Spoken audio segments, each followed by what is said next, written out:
I wonder if he has a nickname. He needs one. I gave up 0. I went undefeated, and I gave up 0 points the entire day. Best grappler of all time. Absolute dog. Matt didn't like what he was saying, DM'd him about it, got blocked, and so now he's like, yo, fuck this dude. I think what Matt is saying here is basically like man in the arena. Welcome to this week's episode of Listen to Your Coaches. I am your coach, Mike Wilkins, here with Coach Will Morrill. And this week we have special guest, not yet a coach, well, a coach of kids, children, if you will, but professional fighter Lucas Steel City Siebert. Welcome. All right, Will, bring us through. All right, so we're going to talk a little bit about UFC Fight Night from this past weekend. The only fight that probably has a lot of like implications, you know, big time in the future for like the top ranked guys is the last fight, but there were still some other cool fights there. Anything early on stick out to you? Early on, I would say the very first prelim fight, there was I believe it was a flyweight fight. Clayton Carpenter, he defeated Lucas Hocha by a technical submission, put him out with a rear naked choke in the second round, but I was floored by his grappling skill. It looked great. Yeah, so I was just watching the fights at home, and I was texting Will, and I was just like, whoa, I haven't like paid attention to prelims in forever, and I feel like I've definitely been missing out. I'm very excited about this Clayton Carpenter kid, especially in that division. You know what I mean? I think, that's a grappling heavy division, flyweight. So it makes this fight interesting too, or like how you can have that level fight this early, because these are flyweights. How many flyweights are in the UFC? Yeah, I mean, it's a thinner division. It's probably, if you were to pull up the roster, I would be surprised if there was more than 30. I was going to say like 20-ish. Yeah, so, I think it's in the 20s. I'd be surprised if it was less than 20, surprised if it was more than 30. So you could be unranked in flyweight, and you're one of like 5 guys who isn't ranked. You know what I mean? Whereas if you're unranked at like, lightweight, you could be one of like 100 dudes. Yes. So there's no way of knowing how close to the top you are. Yes. And that's why I think flyweight, like 16 through 100 at lightweight, whereas... and let's not forget that the UFC completely drops the ball in the rankings by not ranking the champion. So, for example, and definitely a fighter that I've been very high on for a long time, well before he was in the UFC, but Sean Brady recently got ranked 5th, and it's like, oh, top 5 in the world. It's like, my brother, that is actually 6th. Yeah. It's like, all right, if I asked you right now, name your top 5 favorite fighters, are you going to name me 6 people? One doesn't count because he's my champion favorite fighter is Anderson Silva, but then my number 1, 2, right? You know what I'm saying? But yeah, so that's neither here nor there. I also would like to talk about the second prelim. Cody Haddon with a unanimous decision over Dan Argueta. Dan Argueta was a very, very skilled wrestler, right? So much so that they said that he quit training wrestling because he knew it would not be a problem. So he strictly did striking for this fight camp. And I think it's a good example of it showing. What we saw was him get a handful of takedowns, but his opponent was able to get back up quite frequently. And what that tells me is actually something that we were working on this morning. Finishing takedowns, like what happens after the takedown, like that scrimmage wrestling period until you gain control, right? And we saw a lack of that scrimmage wrestling period there by Dan Argueta. I'm just going to call him Dan. We saw a lack of it, and what we saw happen as the fight progressed, we saw him getting to the hips and stopping, right? And that's something we spoke about last week at fight practice. We gave Luke Martin a big tip of the cap that I've never seen him stop. I've never seen him, like I don't know if I've seen him take on good stuff, but had I seen one get stopped, it was not for lack of chaining through the motions. Not like, whereas even myself, like I'll shoot to a leg and I'll be like, crap, I quit moving. Right. You know what I mean? Like, so I think that's definitely a negative to just stopping, training your strong suit. Like if you think that's your strong, I mean, you got to keep your sword sharp. And that fight was a cool example of like how volume striking can deter takedowns. You know what I mean? Oh, like, yeah. So a lot of people think like, oh, I'm just going to throw like one and move. It's like, nah, sometimes you got to pump those strikes out there and give someone a reason not to like shoot on you. But absolutely, that was a fun fight. I'd also like to run a little shout out to Pat Sabatini. Jonathan Pierce, very good fighter, really tall featherweight. Yeah. Pat Sabatini was on him immediately, wasted absolutely no time, got to the back, standing back, within if I had to guess, the first It was 10, 15 seconds. Immediately. Right? Just like put the heat on. And I think that really like led towards this victory, obviously. But like what I'm saying is like it didn't allow Jonathan Pierce to get like anything going. He was immediately playing defense the whole time, right? You know what I mean? And I think, that was definitely a big credit to Pat Sabatini there in his camp at Marquez MMA. One of the things that I really liked about it too was what we saw it transition through positions. Like we saw him standing back control, right? Working the body triangle and stuff. But the fight, he did bring the fight down to the mat in like left back control, right? Right. Although he did finish the fight standing back control rear naked choke. Pierce on an attempt to stand, Sabatini retook the back standing and finished the rear naked choke there. That was very impressive.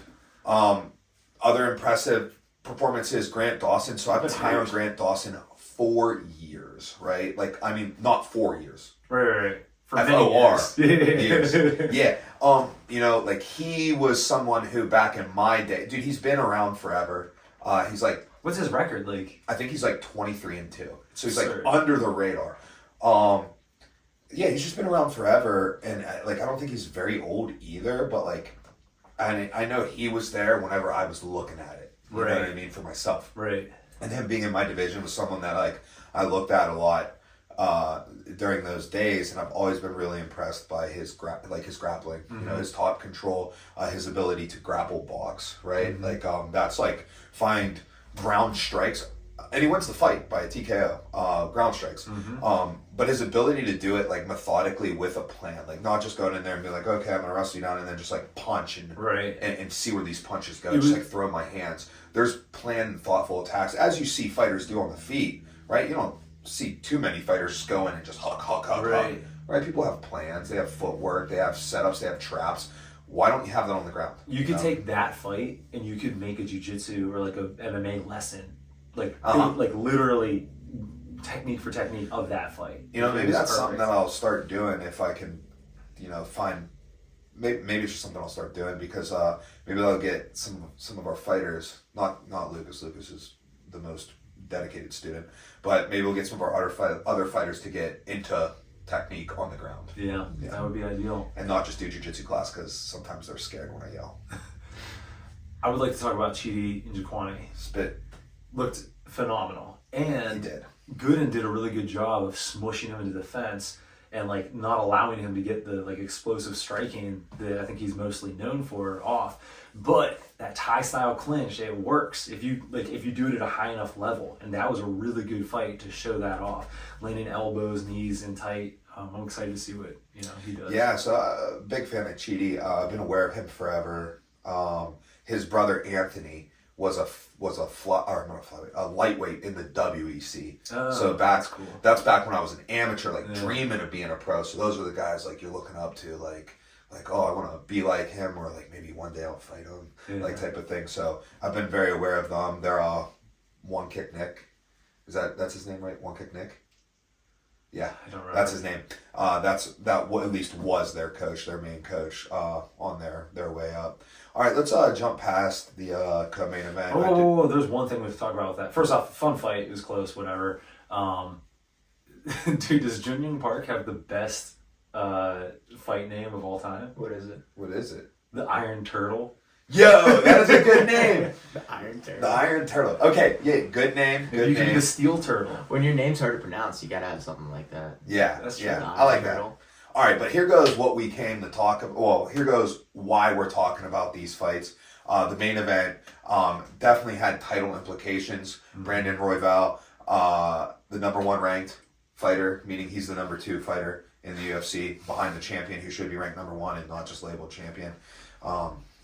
Fighting the number 5 ranked fighter, meaning number 6 in the world. That guy's name. Say his name. Tatsuro Taira. I'm going to learn his name because I'm a big fan now. We all just watched the fight. It just ended 15 minutes ago for us. Really, really good fight. We enjoyed it. Enjoyed watching it together. I enjoyed watching it with you guys. I agree. Yeah. I think it made it a lot better. It helped me pay attention more. And you know what was cool about like We had a us split watching? decision. Yeah. Yeah, we had Yeah. a split decision. Yeah, so the results of the fight, Brandon Royval won a split decision. 2 judges had him winning 3 rounds to 2, and 1 judge had Tyra winning 3 rounds to 2, and as did we. I had Tyra winning 3 rounds to 2. I gave him the first round, which was the only round that we had any controversy on, right? Yeah. You both gave the first round to Royval. Yeah. Royval, yeah.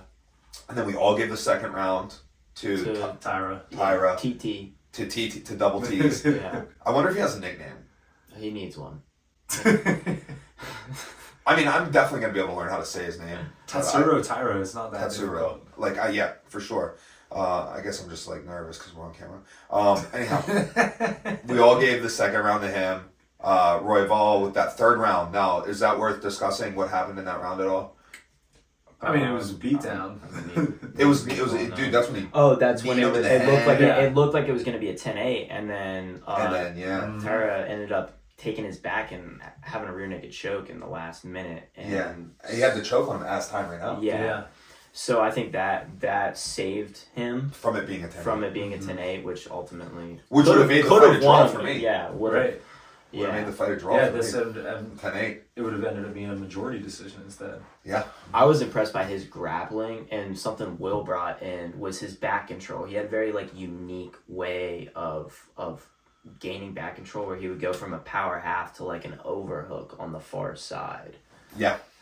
So that power half, with that, he was running like a body triangle with a power half on the triangle side. So when I say the triangle side, I mean where the foot hooks into the knee. All right. So power half on the same side as that, hanging off of the far side. He would get some kind of a diagonal pressure sometimes, because he wouldn't just run it like a clamp grip for him on the back of the neck. He would run that sometimes. Sometimes he would get to a hug position, and that can really wear you down and open up, pulling up that shoulder there. Something that you were saying, Will, was that is it worth the fact that it's occupying your hands so you can't strike? And what were your thoughts there? Well, specifically, you guys were talking about how his body lock wasn't super secure. It was on the foot as opposed to on the ankle, Right.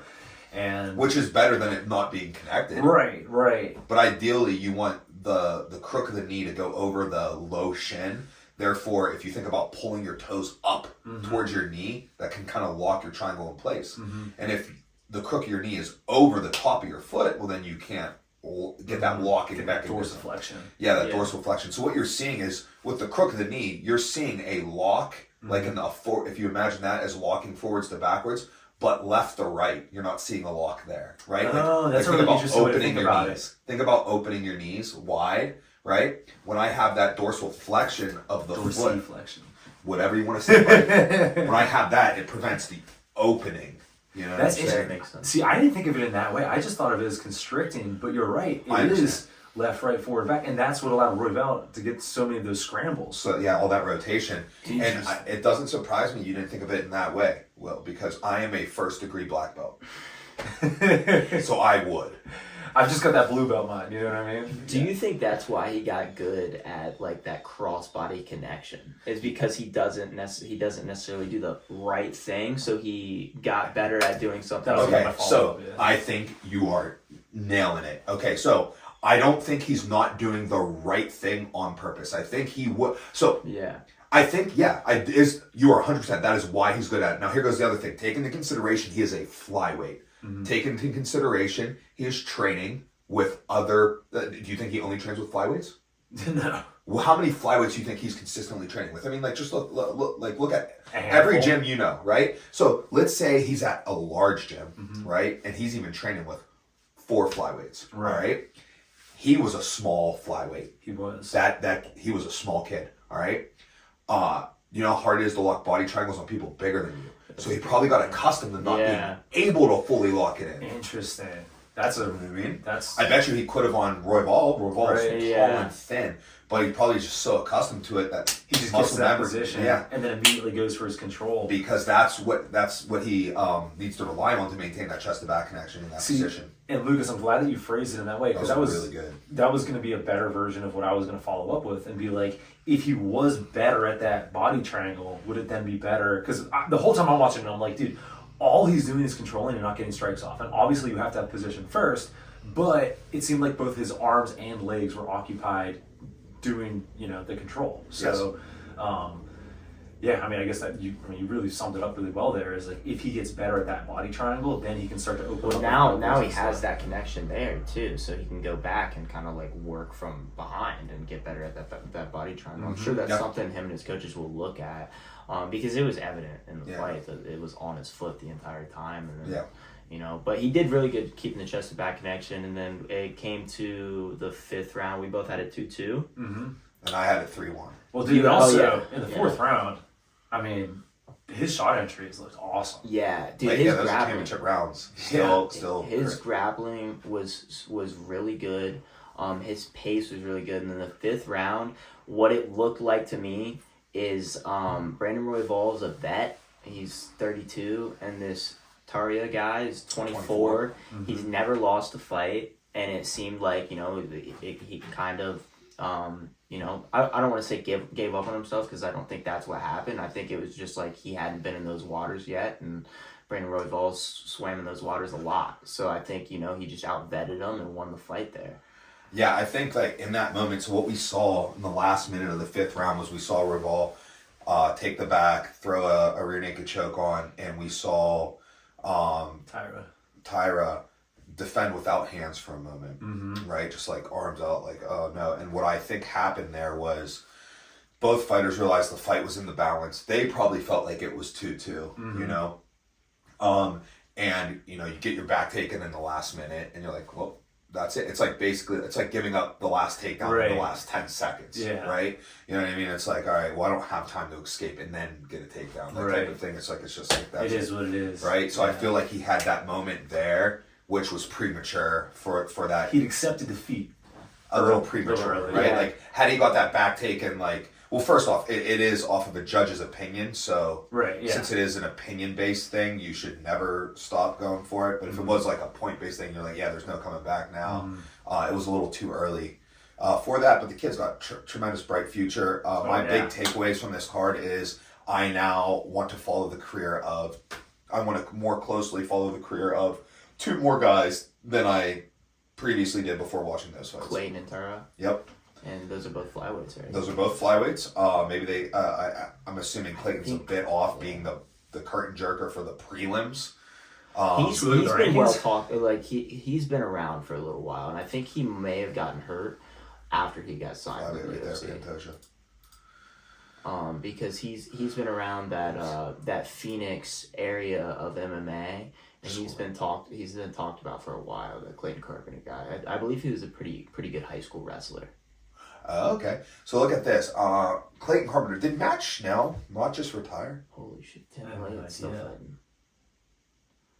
Wow. I mean, he's not far off from. I wouldn't mind seeing. So I don't know where they have. I would have to see the whole roster at flyweight. We're not going to get that deep into it, but like maybe one more fight against an unranked guy looks like that. Give him a ranked fight.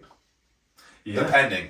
Now, if we're making the assumption that like, there's actually only 20 flyweights, well then he needs a ranked fight next. Right. If there's 40 of them, then 40 to 30. Right, then he needs another one. Yeah. All right, cool, man. I mean, that definitely nails in the fight night to me. Are you guys good with that? I think we're good. Yeah, I don't have anything to say about it. Hey, let's talk a little Dana White Contender Series. So this past Tuesday, was week 9? Yeah, week 9 of season 8 of the Dana White Contender Series. If you're not familiar, get familiar. It's the premier way of getting into the UFC nowadays. So let's talk about it. There was a high caliber jiu-jitsu athlete, a really like kind of famous jiu-jitsu athlete, Cody Steele, who fought on the Contender Series. He earned himself a contract with a TKO, with a body shot against a really good wrestler, Jason Blair, who I believe wrestled at North Carolina. Yeah, North Carolina. See, I don't know why you're looking at me, brother. You gotta be looking at me. I'm just squinting. But anyhow, also grew up doing like karate, so he had some like good striking as well. Cody was actually on a previous week of the Contender Series. Yeah. In which he didn't get the fight. Yeah. Wait, what? Yeah, so They're This is great. backstage. They're backstage. This is great. About to fight, and his opponent didn't walk out. He was there. Yeah, Maybe and get this: his opponent is, I believe, the only Yep. person that Besides Israel Adesanya. Israel Adesanya that beat Alex Pereira. Yep. His opponent has Wait. a It was the professional kickboxer? Yes. No. MMA fighter. His But he Alex used to Pereira. kickbox. If you look up his record, He couldn't Yeah. steal it his was name. like 12-2. Yeah. So hold on, but So it's not the kid. Oh, that's what I was Scroll thinking down. of. Yeah, scroll down. So Right there, that the guy cancel right line. there. Up, No, the up, Q. up. Yeah, Him? Him. Yeah. Click on him. Scroll down. All right, he's 12-3, and let's look at his wins. Any notable wins? Hold on, we gotta figure out how to say this dude's name. Right there. Alex Pereira. His fourth win, he was By rear 3-0. naked choke. He beat Alex Pereira by rear naked choke in October 24th of 2015. The old jungle So- fights. Yep. Yeah. So Why? he has a lot of canceled Yeah. fights. That's so bizarre. I don't think I've seen that His much last gray on 4 Tapology. fights were canceled. That's wild. But So- yeah, so they were backstage, and he didn't walk out. And Cody Steele, Dana hopped on the thing and was like, we're gonna give you another shot. Find somebody for you to fight. So they found this guy, Jason Blair, and Cody Steele is like world renowned grappler, like a ADCC guy.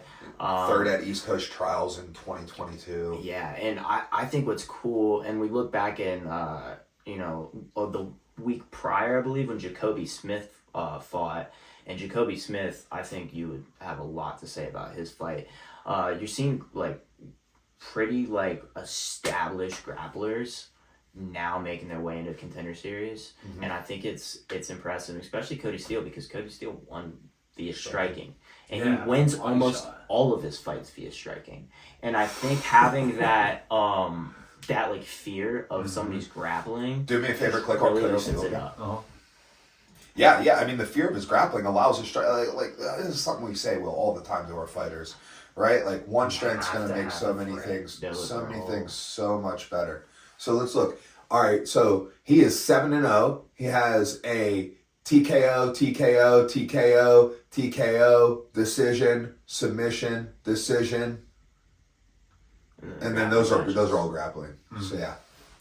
Wow, that's very impressive. Yeah, this dude's gonna be really, really good. 155, and I mean his grappling. The crazy thing is, like, you could throw his grappling in with just about anybody in the UFC that have straight grappling match is gonna be the favorite. Most Absolutely. Yep. So- Wait, what weight is this at? 155. likely. Yeah. Ooh, Sean there's Brady. That's a lot one of I fun immediately think of, but matchups. Well, that's a Brady's down the 70. line. Brady's a 70. Yeah. Oh, is he? Yeah. Okay. Yeah, but you think of these grapplers and their ability to strike just makes them Yep. elite. Yeah, that that's certainly does. very impressive. Speaking of people who have beaten Alex Pereira, if I am remembering this correctly, this guy, I believe, beat Pereira in Glory, right? Oh, that's a 3-1. Yeah. I did not know that. You're remembering correctly. That's why. Did he win? Yes. Uh, There it is. Yeah, kickboxing. He lost to him and then beat him right there on September 4th, 2021. Wow. Wow. 2021. Dude, that's 3 years ago. Yeah. That's 3 years and How 1 nuts- month ago. 3 years ago, Alex is doing kickboxing, and now he's like on top of the UFC. Dude, That's Alex crazy. Pereira's rise is probably the most incredible one Yeah. I've ever seen. I need to get back into Dana White's Contender Series because I used to watch it all the time, and I haven't for quite some time. And those dudes fight so hard because just winning doesn't get you a contract. You know, Dude, yeah. I mean, I'm not trying to call it Little League, so don't take it this way. But, I love the Little League World Series, Uh-huh. right? Because those kids, dude. Coming from you, that's a compliment. I think Yeah, it's a compliment. Right. I think a better way to put it is like I like watching college football more than NFL because they care more. You know what I mean? At the end of the like, it's Yeah. they care more. Like if you're in the UFC, as long as you haven't just lost 2 fights, like you go in, you put on a decent performance, you're not getting cut. Yeah. You know what I mean? But these dudes, like their whole life's on the Mhm. line. They work for this moment. Yep. If they win, they go impressive. Like they get in. well, like I said, it's not even if you win. Yeah, you have to win impressively, which is Exactly. I think that's awesome. I agree. Maybe the UFC should like do more bonuses. like for finishes and stuff. Oh, we've actually That's talked about this a something I lot. I don't think that would help anything. You don't think so? No. I would try harder. Yeah, you say that now, right? As a soon to be 3-0 pro, Yeah. dude. When you have like 20 fights under your belt, and you've been You're up training for a 4 while. You're up 4 rounds to none in the 5th round of a title fight. Like, you know what I mean? Like, you're on top mount, or you're on top in like a good position, and with you're a gonna minute make left. $1 million just flat. You don't. Yeah. Like, Honestly, going for that bonus, if you like, You lose, it is you'd risk lose more to money. reward type Right. of thing. But yeah, I think Contender Series, it's definitely something I've been paying more attention to, especially this year. Because I every time there's a 135 pounder on the Contender Series, I tune in. Okay, so that's exactly one of the questions that I wanted to talk to you about. The way that I watch fights, probably different than the way you watch fights. How are you watching fights? Or do you watch fights differently when you're watching televised fights, if it's out of your weight class versus in your weight class? Yeah, for sure. I've always been more of a fan of like bantamweight and featherweight. When I look at my favorite fighters, like it's always been that way. Mm-hmm. But I think now, and this is more of a recent thing. Like I wouldn't even say, I would say more of like the past like 6 months since Contender Series started, where I'm starting to be able to look at it and be like, I can definitely stand with these guys, and I like. There's a lot of the Contender Series fights that I think I can go in next year and I'll be in Contender Series, and I'm looking at the guys that are fighting this year and I'm thinking I'm right on par with every one of them. So I think there's a little bit of that, a little bit of when it's at my weight class, I definitely judge it a little bit different. And yeah. Yep. That's what I was thinking. Do you watch fights outside of your weight class? I like fights outside of my weight class. I like certain people. Outside of also the parameters. I know you're watching flyweights because they might come up. Yeah. I know you're watching featherweights because they might drop or you might go up. Mm-hmm. You know what I mean? But how deep are you watching welterweights? So I'm a fan of certain people. Like that's how I've always watched sports. I'm a fan of certain people. So like for example, I'm a fan of Sean Brady, even though I didn't know his weight class, right? But I'm a fan of Sean Brady. I'm a fan of Israel Adesanya. But I always have geared towards like the lower end of the spectrum in terms of the fighters. So like Max Holloway, obviously, like O'Malley, Sandhagen. But I'll watch all the way up to like I was super interested. I love Khalil Rountree. He's one of my favorite fighters. Like what's interesting about weight classes? I think you kind of see a peak around 155 because that's where you see the skill and power and endurance speed. Everything still kind of comes together there. And I just thought of this, and maybe this doesn't make sense, but I think on the lower side of that bell curve, you're going to see consistently higher level MMA. Yeah, I agree. And on the higher side, you're going to get more of those big moments. I agree. Because of the power aspect. I agree. I'm not never have been as into watching heavyweights. Nope. Now sucks, the only person that like trumps that is John Jones. Yeah. And Aspinall.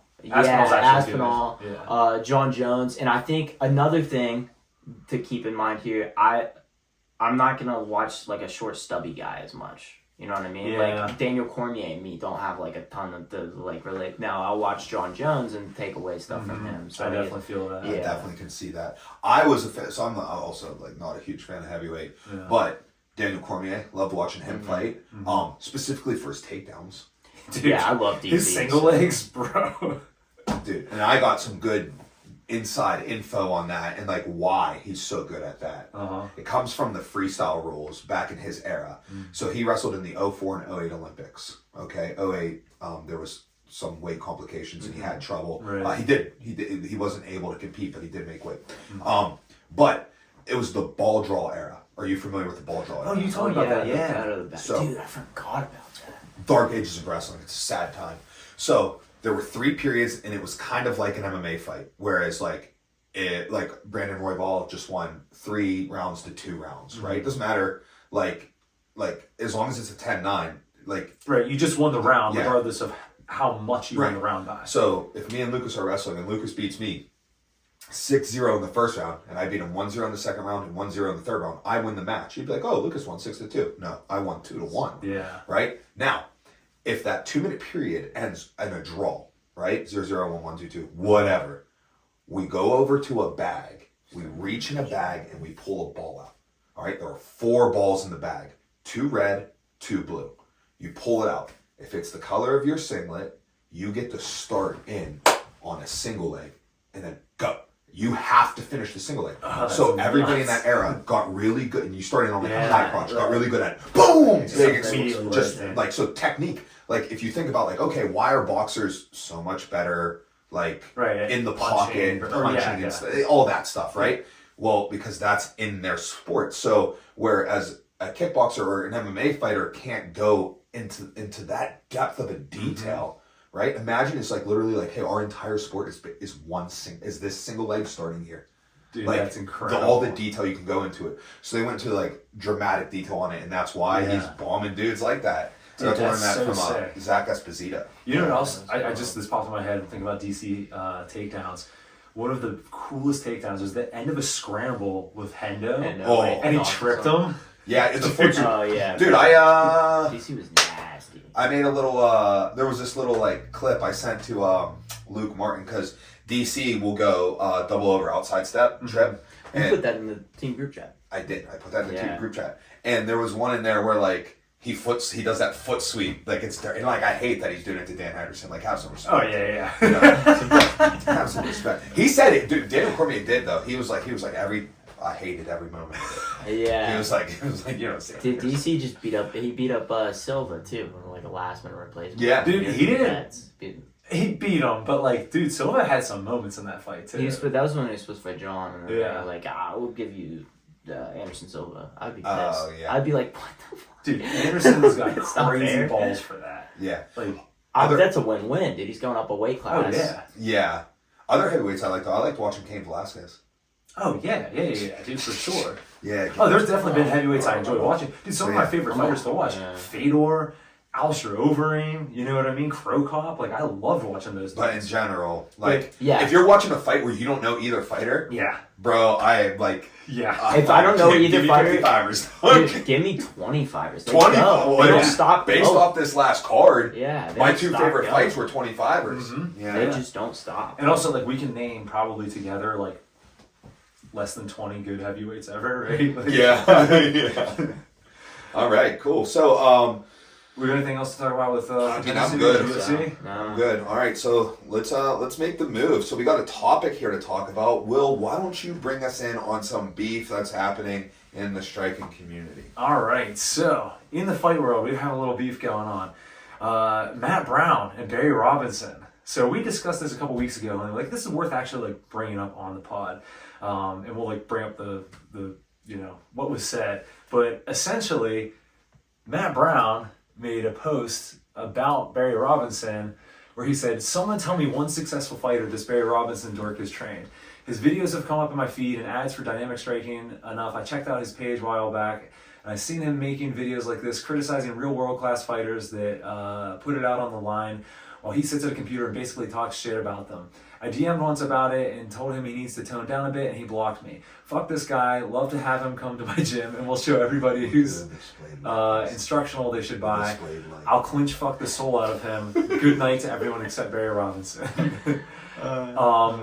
So, this is interesting because I am a fan of Matt Brown, big time. Matt Brown is, second in UFC knockouts, right? Yeah. He's also like, and it's not just by chance, right? Like he's like legitimately good.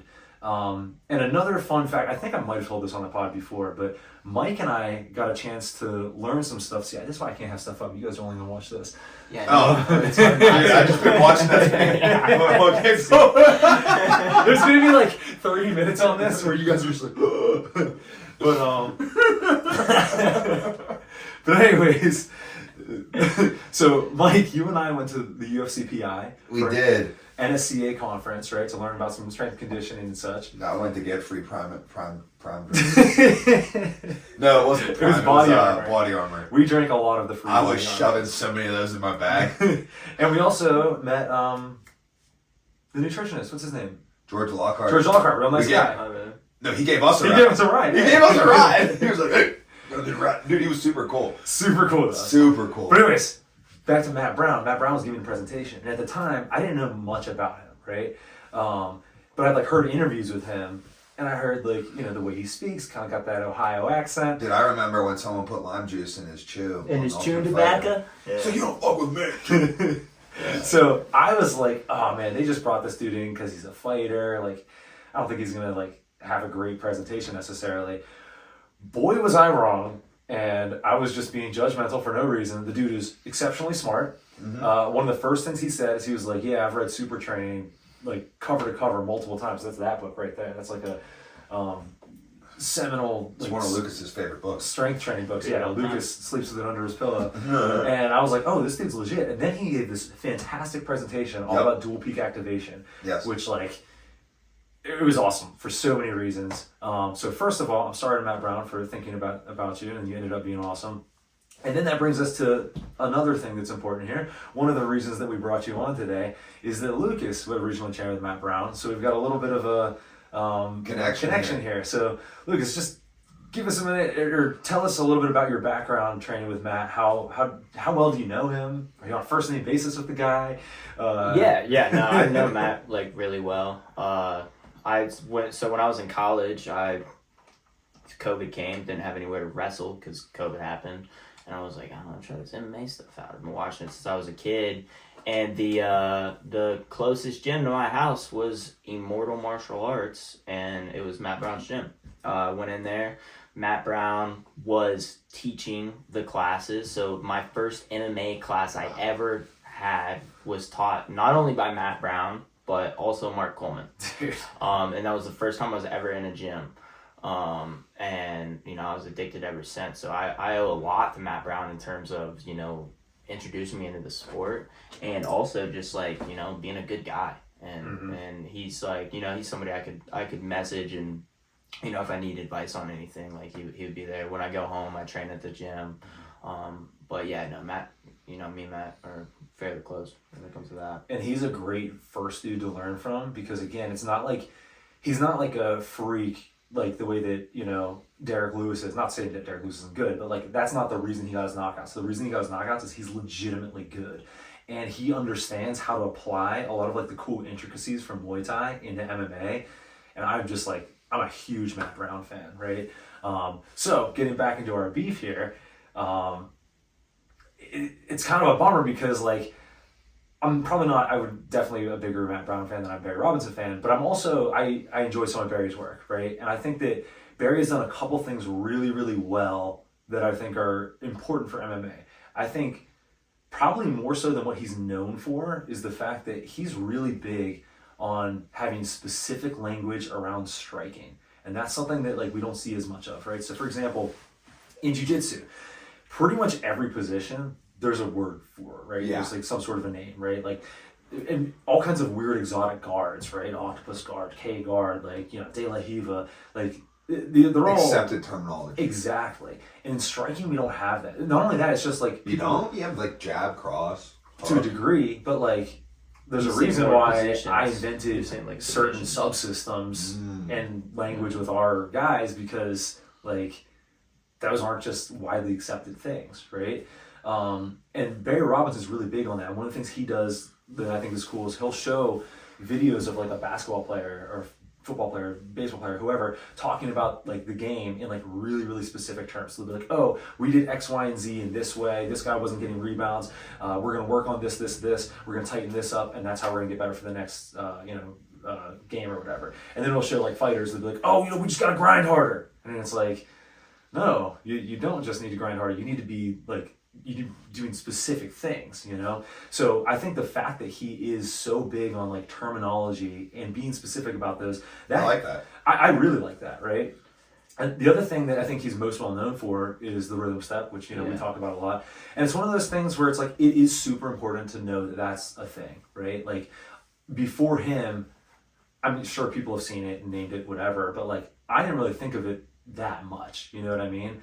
And since then, I've been like, oh wow, like that's definitely something to pick up on. And there are a lot of people who only attack off of rhythm steps. Now, with that said, I do think that with the rhythm step in particular, Barry sometimes becomes a little bit dogmatic about it and will be like, it's always bad. And I don't necessarily think that's the case. Yeah. Shane Faison just made a good post about like, oh, you could rhythm step into teeps, you could rhythm step into feints, you could like this. You could fake a rhythm step to get somebody to attack them. Exactly. I think one thing, you know, when it comes to Barry that we need to kind of understand is his entire perception. It's based off social media, right? So he's got to get clicks, right? If he doesn't talk about this rhythm step all the time, then he's not going to get the clicks. So I do think that like there's some of it like might not even be like how he necessarily thinks. Some of it's just like he's got to make money. Well, okay, I'm glad you said that because I think I can wrap up the reason why people don't like Barry.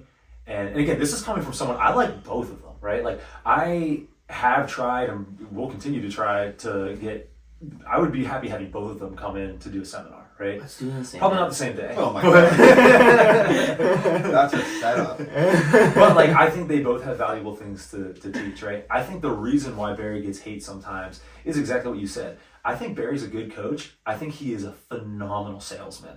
Yeah. And sometimes people don't like to see sales. You know what I mean? In that way, and especially in martial arts where it's kind of like it's just, I don't know, it's different. And I think that's like the number one thing that bothers people about Barry Robinson. And the fact that sometimes he'll speak in absolutes and he does cherry pick certain bits of fight footage, right? So he'll talk about a rhythm step and then he'll show someone rhythm stepping and get knocked out. And then, but the dude also rhythm stepped 20 other times and didn't get knocked out. Or you'll see the guy who won rhythm stepped earlier in the fight. You know what I mean? So it's like, it's not, I don't think it's as binary, but I think it's really important to be aware of it, right?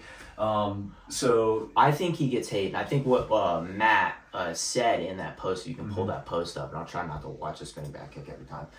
Maybe pause it so I don't get distracted. But I think what Matt is saying here is basically like man in the arena. Like these guys are going in there, they're putting their, you know, lives on the line, livelihoods on the line, and you're over here. And I think one thing that a lot of people say, and like it's Barry's like how he's coming across when he says stuff, right? You can say stuff and for lack of a better term, just not be a dick. You know what I mean? Yeah. I think he's like, this guy sucks or this girl sucks. And it was like, that's a UFC championship fight that you're talking about. They don't suck. And to be disparaging against. Yeah, and that's not something that you need to do. You don't have to put people down to do it.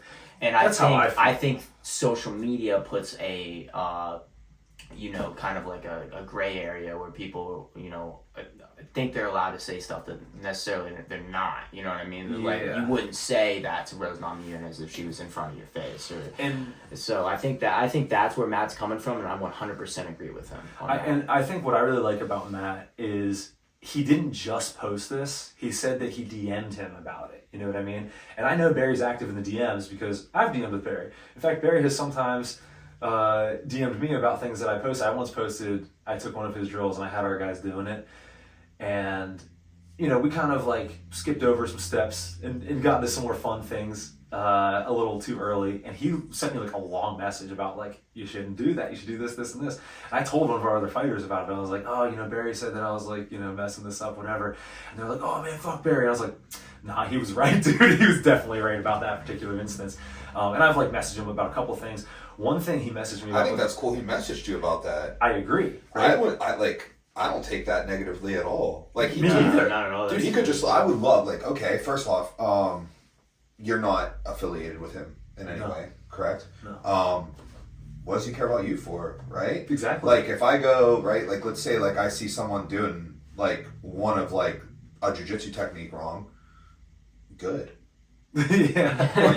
Are you fighting You're for not on my my team? Right. Good. Like it's like, you know, it's like when I hear like maybe another coach doing something wrong or whatever, or like they think this or whatever, and I happen to know otherwise, I'm happy. I'm like, good. I'm glad you're wrong. I'm glad you don't know. Right. You know what I mean? And I'm not. I don't want you to know. And the fact that he hit me up So about yeah, that, I thought that was cool. Yeah, I think that's cool. I agree, and that's what I'm saying. Like this is weird because like I like both of them for various reasons. You know, I do think in this situation though, it was cool that you know Matt hit him up and was like, oh, that's what I was gonna say too about DMs real quick. Barry also hit me up one time about some strength conditioning stuff, and that's something where I'm like, dude, I know what I'm talking about. I sent him a very long message back. He did not respond about that one, unfortunately. But anyways, I like that Matt was like, hey, I'm going to hit you up personally first, right? and then he made this message. Had he just done this out of the blue, then I would have been like, yeah, now you're just like... Did he say if Barry replied? Or did he just said right there. You wouldn't know because you were watching the video. Oh, I didn't read But that.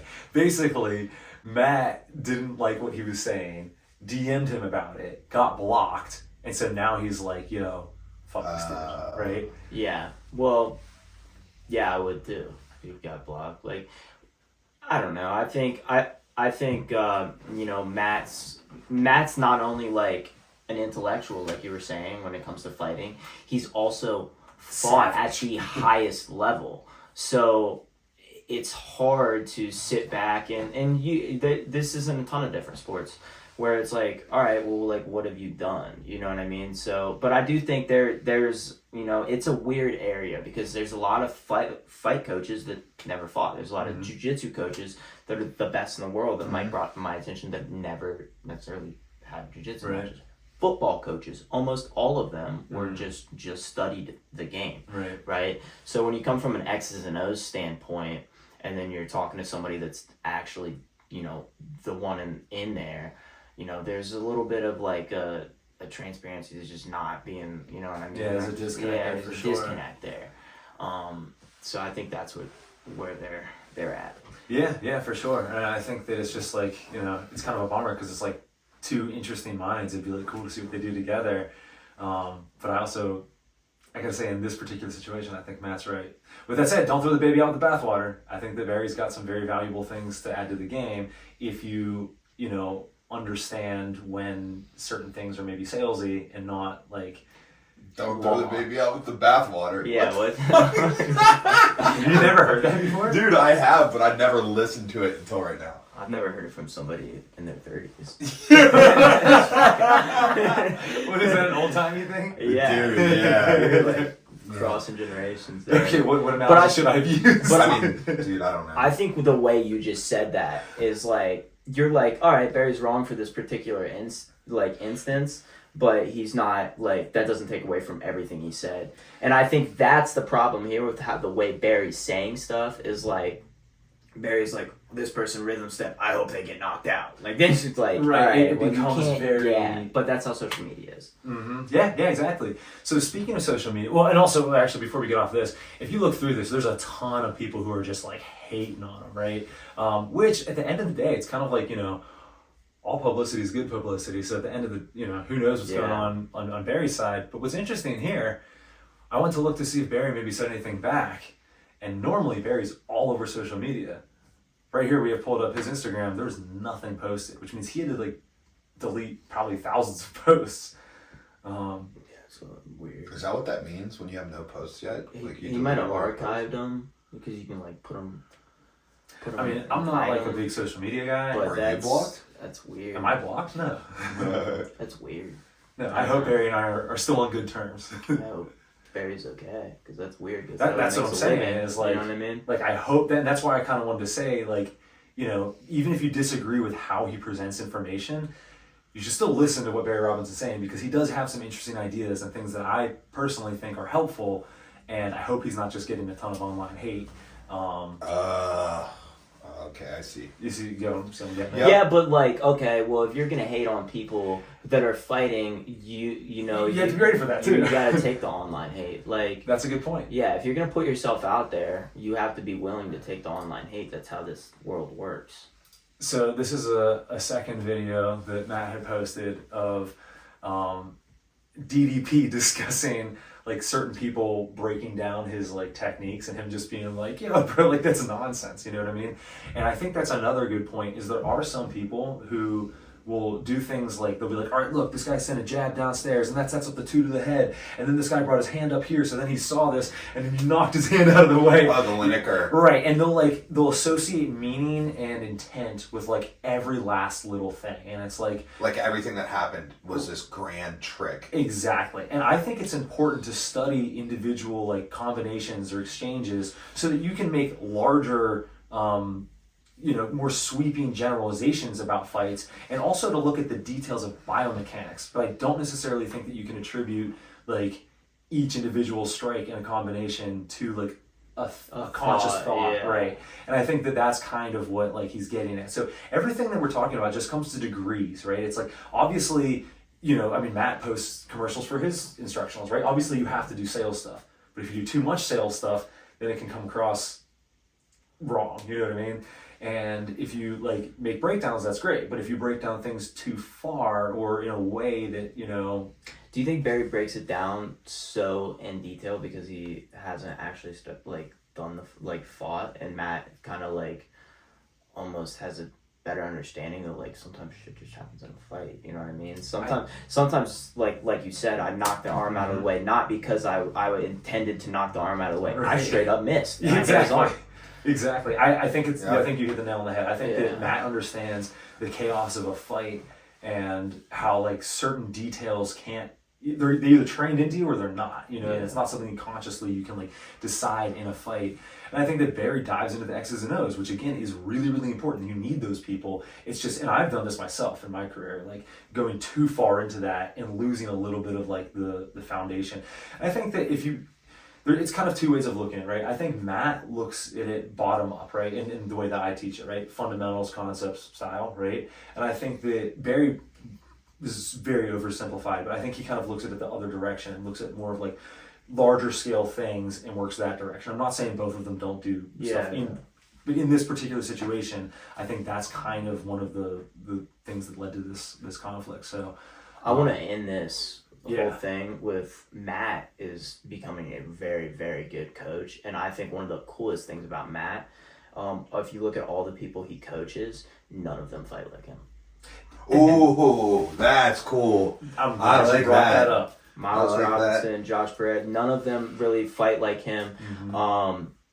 And I think that is the epitome of a good coach. It shows Couldn't agree more. that you're a good coach. And I think you guys have that too. Like I think we all I think there are elements where you can be like all of our fighters can like fight out both stances, understand X, Y, and Z. But I think that's something of interest to me. That's very interesting. I really like that too. I don't think that necessarily means like if your fighters do fight like you or like I don't think that makes you not. I think you're just a specialist, and what do you see in MMA a lot, right? Like I hear Chael talk about it all the time because Chael's like into being a specialist, but it's like like everybody wants to be well-rounded, Right. You know what I mean? Like a wrestler wants to learn the strike, and vice versa. Everybody wants, I'm a well-rounded fighter, right? But there's still those specialists, right? So as a coach, I want to be a well-rounded coach, right? Like I take pride in the fact that we currently 3/4 through the year have 19 different fighters with a win. Yeah. You know what I mean? And like to me, like that's where I can get excited about like coaching accomplishments, because I'm like, I think that speaks to the coaching. Right. You get 19 different people to capture a win in a year, well in 3/4 of the year. Right. You know what I'm saying? So like, and I think it's good for coaches to want to have accomplishments too, because if I want to coach well, who's that work out for? The fighter. You know what I mean? Yeah. I want to be known as being a really good coach. Right. Do you know how I achieve that? By my fighters being really good. And that is a perfect segue. This is the last thing I wanted to ask you guys about that, and I think we should move on. The first thing that Matt had said was, who has Barry trained? Which in his like striking or dynamic striking, whatever, it says that he's trained like a bunch of people who I don't know if that's the case. Like I think it's at Fedor and some other people like that. How do you judge a coach? Okay, hold on. I'm trying to get it. Let me pull it back. I will judge a coach by who they've trained, but I can also understand that coaches may be at different progressions in their career, right? Like I'm not going to judge an amateur fighter. Like Who have you fought when you're amateur? Yeah, who have you fought? Right. Like I go. mean, I don't know. that's Go fine. ask Sean O'Malley. Who have you fought when he was a 3-fight amateur? Exactly. It's like who's this dude gonna be? There's that. But I really like how Matt said, who has he trained? Right? Because now that completely swings it from you haven't done it. Right. Right? Because it is about I coaching. agree. It's a coaching argument. Right? It's a coaching argument, not a I've got a record for knockouts in the premier organization in the world. Like, what have you done? No, it's about like coaching. So it's something that they're both doing. So I agree with you. Let me just play devil's advocate real quick. Let's say that I'm the best coach in the world, right? Yeah.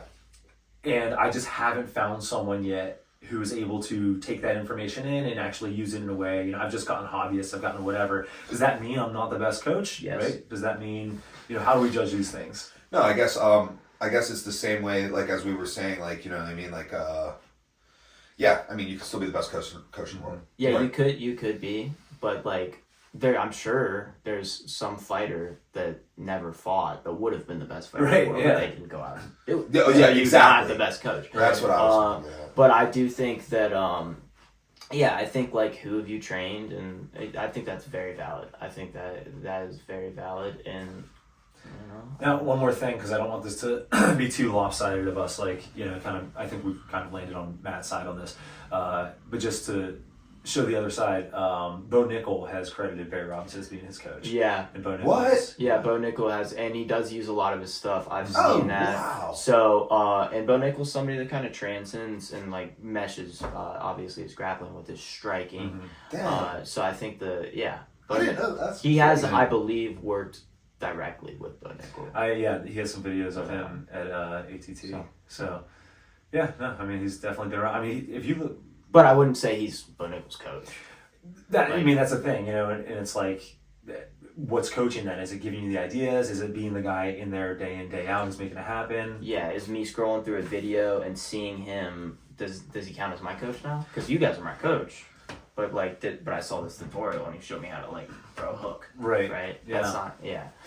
There's a lot of gray area there, and I'm sure we There could dive is. into some of those details and get philosophical and such. But yeah, I just thought it was just a fun thing to Yeah, bring some definitely light to. interesting. Yeah, Definitely cool. interesting. I didn't know anything about it until right now, so I found it interesting. Cool. Anything Right on. else to add? Nope, I said we put a bow on that. Let's move on. Let's move on. All right, so on Thursday, this past week, in jiu-jitsu news, the UFC Fight Pass Invitational, which hosts some of the best jiu-jitsu athletes in the world, went down.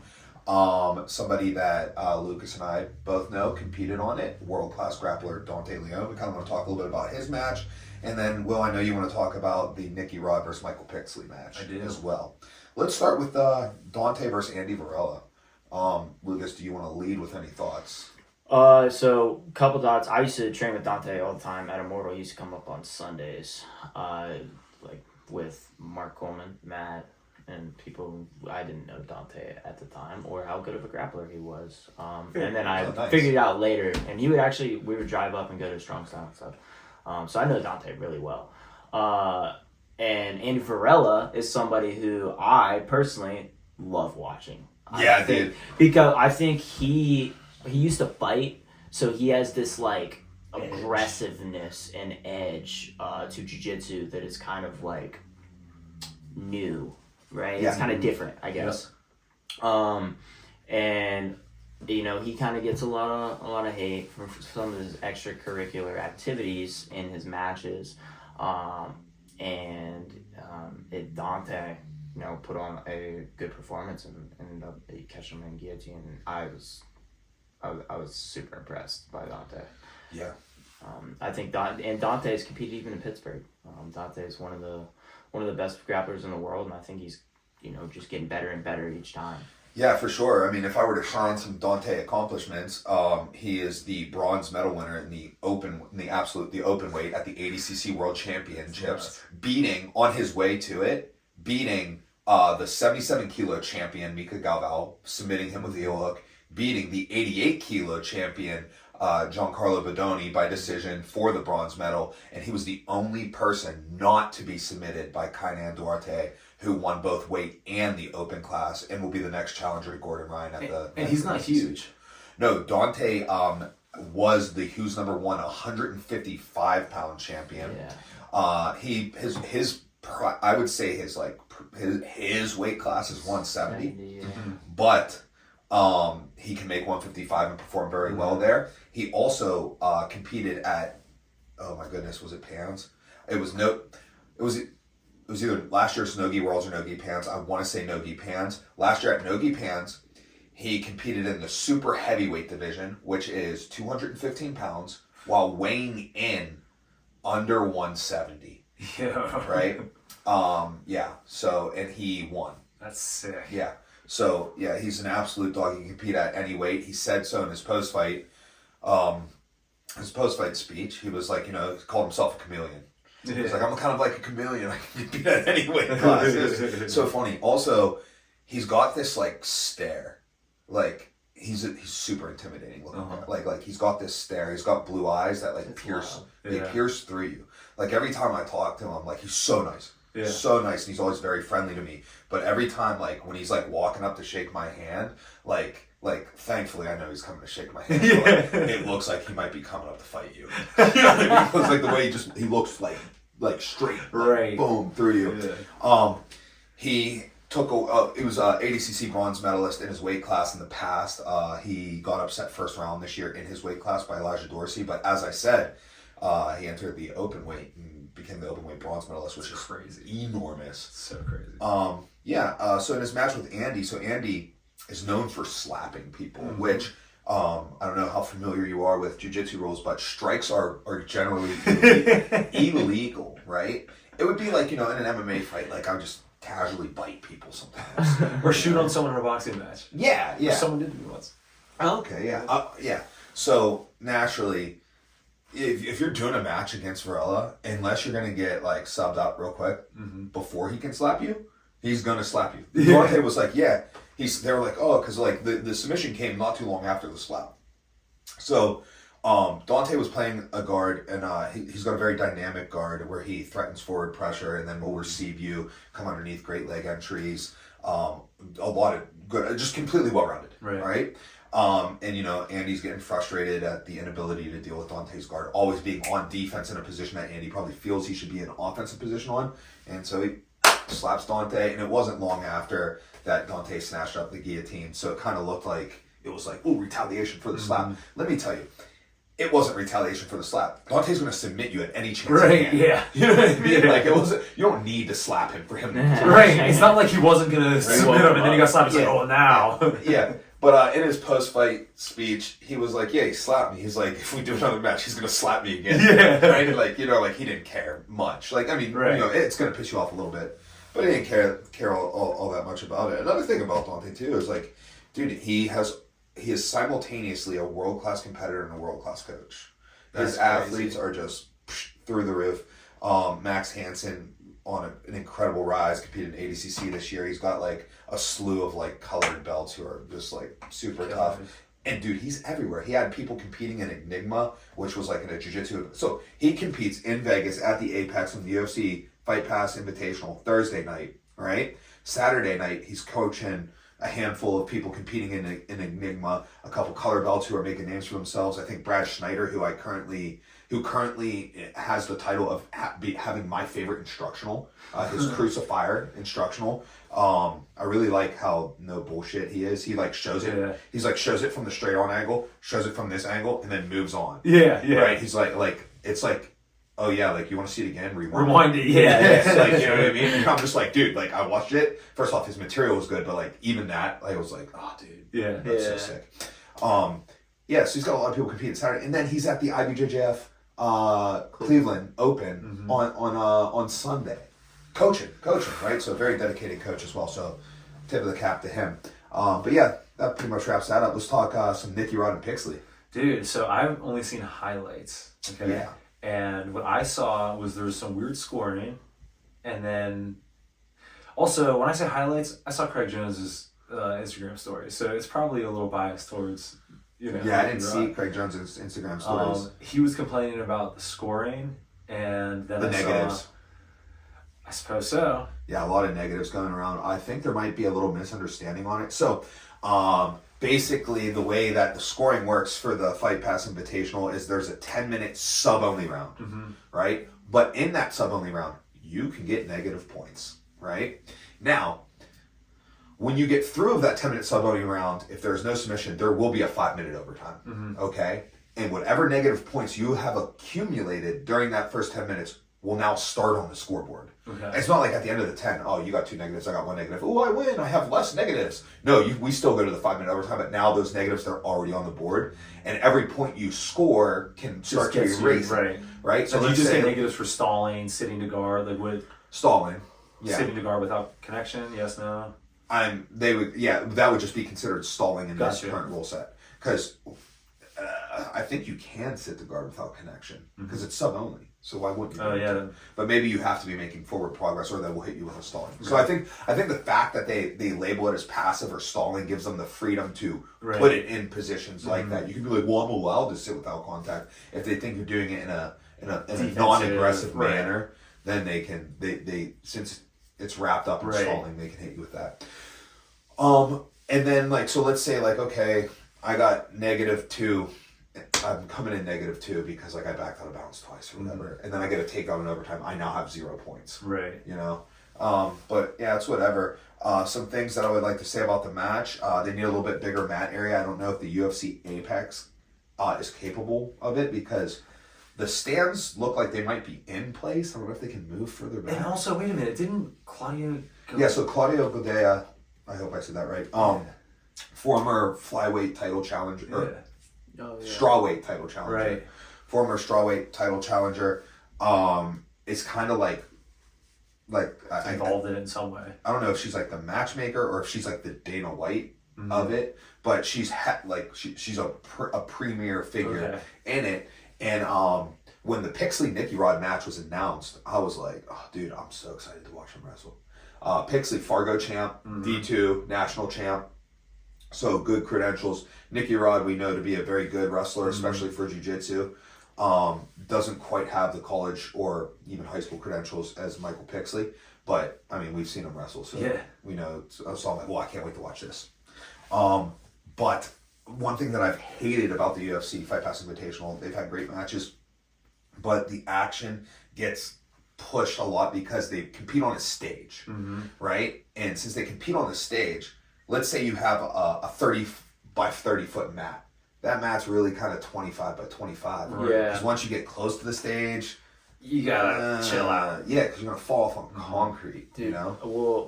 Well, this brings me. We're probably talking about this forever.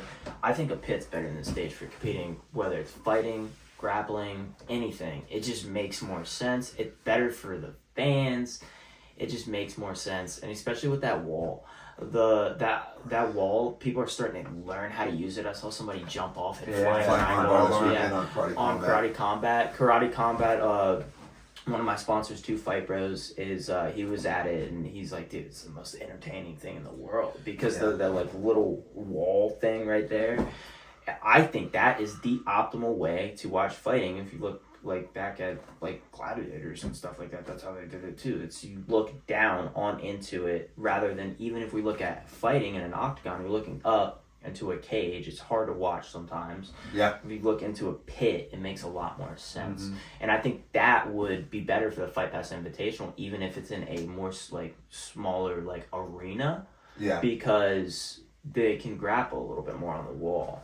I agree with that in certain terms. So my thing with the pit is I think it is great for every reason you said. I think it's very fan friendly, and I think that is priority number one.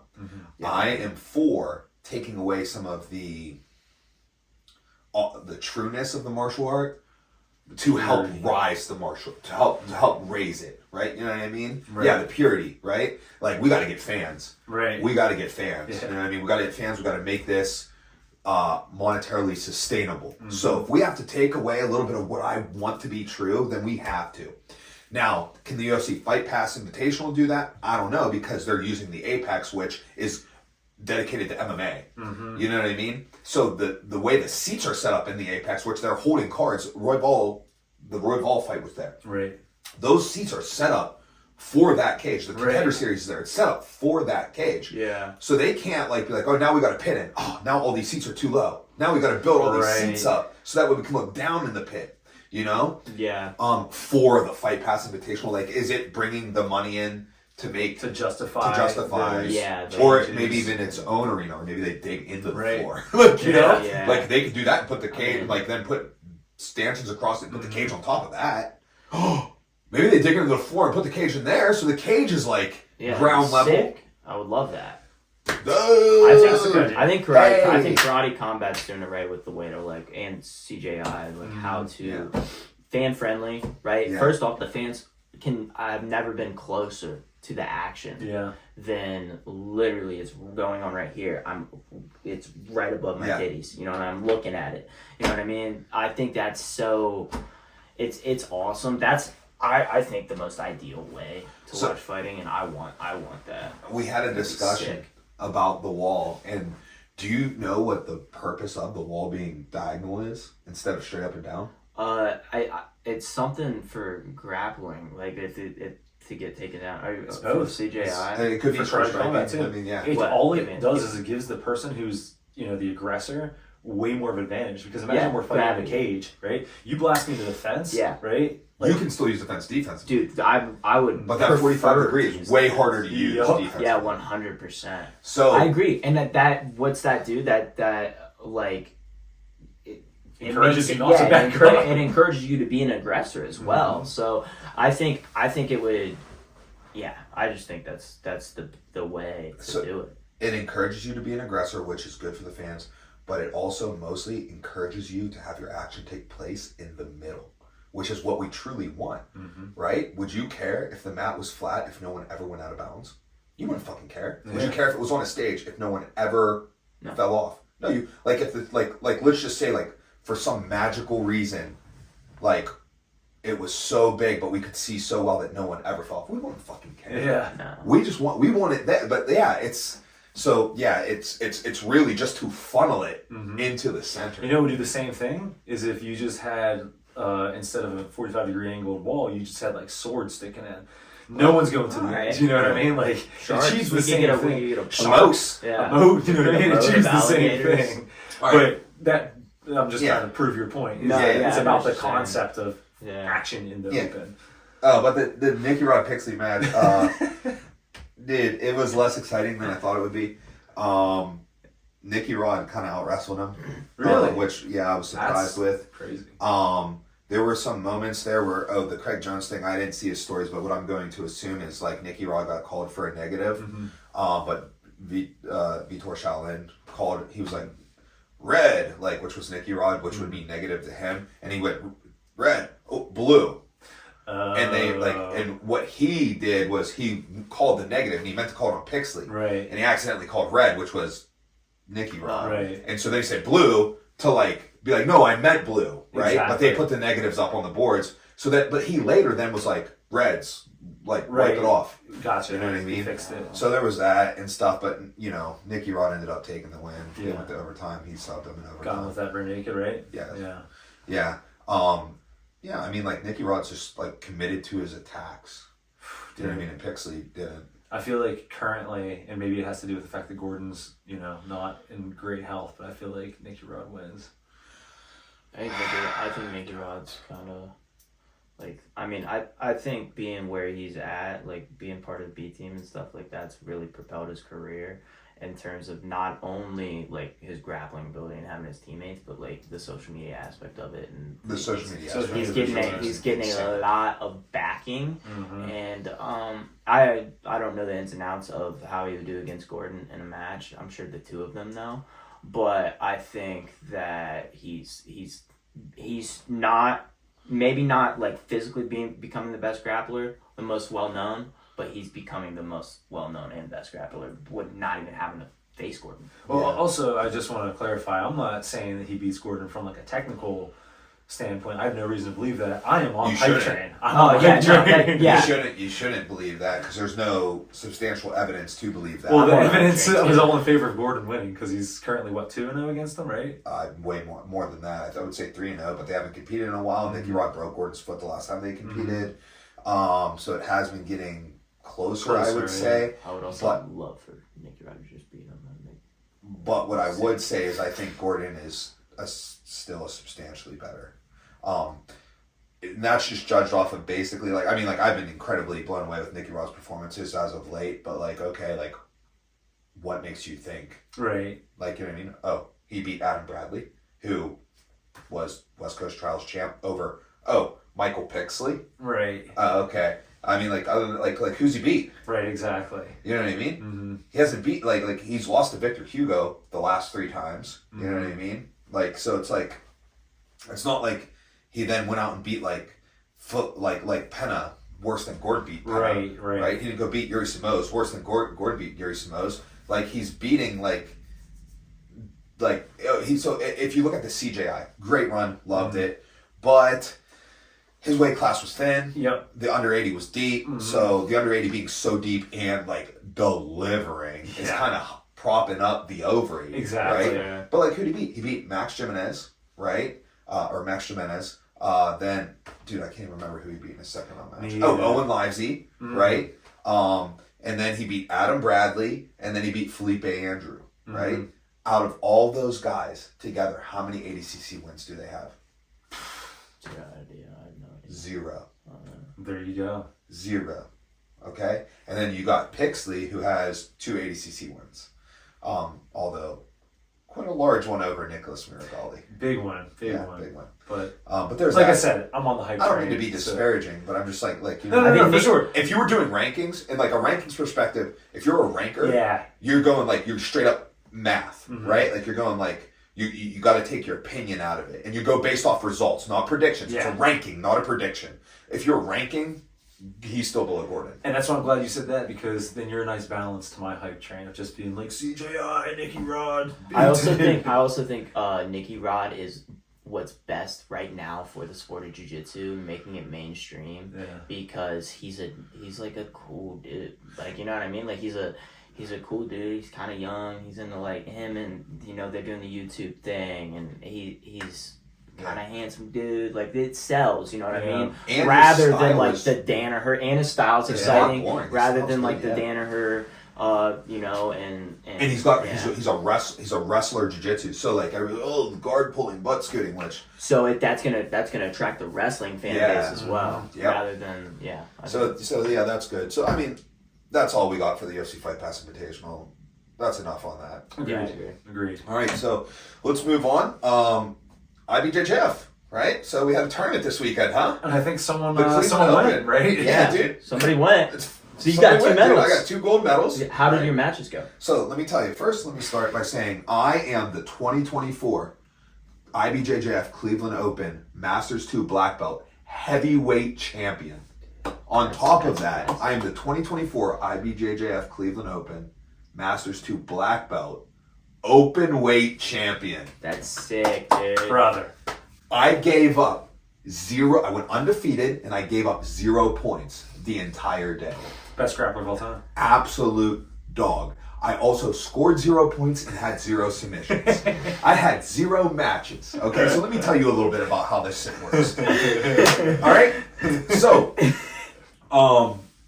I registered. There was no one in my weight class is medium heavy. All right, that's 188. There was no one in my weight class. So, look up a weight class. I can't cut down. I'm not cutting down. Lower than that. So, I look up at 202, which is heavyweight. And there's heavyweight, super heavyweight, then ultra heavyweight. So heavyweight is only it's like middleweight, basically, if you compare it to the UFC. Excuse me. So I look up, there's no one there either. Because I was going to move up to get a match, you know, because I'm going there to compete. Yeah. All right? No one there either. So then I look at myself, I'm like, all right, I'm 196 pounds. I can either go and have no matches at 202, or I can cut down the 188 and have no matches. Yeah. But it's okay, because I'm going to get matches in the open weight. I'm going to do the open weight. Other people are going to do the open weight. And I'm going to get matches. So then I'm thinking, okay, would I rather do the open weight, having just cut 8 pounds, or would I rather do the open weight on full feed? For the same result. Yeah, full feed, right? You know what I mean? So I don't cut weight. So I compete up a weight class because I know I'm not going to have a match. I receive an auto gold. I'll receive 27 points towards my seating at Worlds, which will immediately be cut in half, because as soon as you move those down or up, as soon as you change a weight, they cut those in half. Interesting. Right? But I'm gonna enter the open weight, and guess what? I know I'm gonna get a match, because there's a few people at weight classes lower than me, but there's people at weight classes heavier than me. Why wouldn't they do it? Yeah, why wouldn't they do it? And on top of that, they don't have anybody in their division either. Right, yeah. So they're going to do the open weight, right? Because they want a match. Yeah. So they're going to do the open weight. So there's a gentleman in the ultra heavyweight division, which is 218 plus. So you can weigh anything, 400, 500, 600, whatever. You know what I mean? It's just ultra heavy. So I show up as a single bracket athlete. I still have to weigh in. Mm-hmm. I weigh in. I receive my participation medal that I paid for weighing in, and now I can enter. You have to medal to enter open class. So since I technically medal, I enter the open class. Great. I register. You have to go physically do this, and you have to do it at 11 a.m. Right? So then the ultra heavyweight has to go and do the same thing. It's not like he registered and then can't be there. Oh, I can't be there. I didn't make it. I got sick or whatever. No, he's there. You have to be there to register and make it happen. You have to participate in your weight class, even if that means stepping on the scale. Right. So he goes there, he steps on the scale, he receives his gold medal, he registers for the open weight. Great. Boom. Open weight's at 4 o'clock. So I'm sitting there all day, coaching some teammates and stuff like that. No problem. Watching some friends compete. Isaac double gold, earned his. Lucas Jones, dog. 3 subs and then a 2-0 victory over a very, very quality competitor. So 4-0 on the day to win a gold. Jeremiah Butler, who comes down and cross trains with us from time to time. Really like that kid. Purple belt debut for himself. 3-0 gold. Sick. Yeah. So like really good stuff. Richard Roby. He All-American MMA guy. Gold. Like, you know what I mean? So like a lot of good stuff. Oh, Toro Santana. Double gold at black belt adult, so like the most important one. Yeah. You know what I mean? And then some of our teammates competed as well. Claire went out up 2 weight classes, lost on points. Vince made his black belt debut. Kind of got a little unfocused in an area where he's really good and ended up losing his black belt debut. Isaiah Schaefer took a gold in the gi and a bronze in the no gi. He threw his bronze away because he actually, so I'm going to talk about his loss. Sorry, Isaiah. Isaiah will be fighting for us after Gi Worlds. Fighting? MMA? Yeah, he will be fighting MMA after Gi Worlds. Sick. I want him to do Gi Worlds though, because he's killing Gi. It's like, Yeah. dude, you can do all this Gi. Like, you're going to be a high seed at Worlds. You got to go. Right, yeah. Right? So, but he actually had a match against the gentleman that Visoki just TKO'd. Oh, okay. And he's beating him, Cyphers or whatever. Yeah. He's beating him 6-0. 10 seconds left. Cyphers clutches up, passes his guard to mount, beats him 7-6 in the last 10 seconds. Dude, it was heartbreaking. I was like, oh. That's rough. So Isaiah pissed, fucking bounced. Ryan Conklin, he won his first match and then he lost to Lucas Jones in the quarters, so he ended up not placing. But he did take 3rd in the gi the previous day. So like, you know, a lot of good stuff from the Stout and friends. We'll call it. So you're watching all this, Watch all this, so it's not a waste of time. waiting for your. But I'm waiting for mine at 4 o'clock, right? And I'm like, here goes the thing about me. Like, I'm not fond of going against big people. My style, my style doesn't work well because I don't bend well. So when inevitably, like, let's say, like I'm going against, you know, like 6'4", 260. There's a good chance I'm going to get put on the bottom. I'm probably, because I can't not shoot, right? So I'm going to shoot. Probably going to get my takedown stuffed. I'm going to get put on the bottom, and I don't bend well. So it's not going to work well for me against people who I can't physically match. Right? So I do worry about injury. And I actually, like, gave myself an out, and I was like, yeah, I'm going to check this dude out. I'm like, if he's, like, over, like, 260, I ain't doing it. It's not worth me getting hurt. Right. That's fair. It's not worth me getting hurt. I'm glad you said that's fair. But then I said, nah, fuck that. I'm doing it no matter what. You want to know why? Because I'm a black belt. And if I can at least keep myself safe, am I a black belt? You know? So that's my thought. Like, I was like, you know what? I don't care how big he is. I'm fighting him. Right. Let's go. We're doing this match. Yeah. You know what I mean? Hyping yourself up. Yeah, dude. I had a great warm-up, all types of stuff. And I'm like, yeah. I'm like, okay. Like, I'm going to go out here. I'm going to win this match. But one thing I know I can do, I know I can keep myself safe. What, I'm going to let this dude hurt me? Right. I'm going to let this dude hurt me? Are you kidding me? Like, if we were at a Steeler tailgate and he started mouthing off, I'd whoop his ass. Right, yeah. No problem. I'm going to be worried about a jiu-jitsu match, right? So I'm all fired up. Boom, it's time, check in, honestly, hit one of my best warm-ups. You know what I mean? Ready like, to go. You're ready I'm a pretty weak warm-up guy. You know. Yeah. Dude, I had a great warm-up. I'm sweating. And one thing I like to do for my jiu-jitsu warm-ups, I refuse to use somebody. I warm up by myself. I'm not touching them. We're not doing guard passing. We're not pummeling. We're not doing things. Because I can't depend on everybody to be there. Like, what if I have to go to Worlds by myself?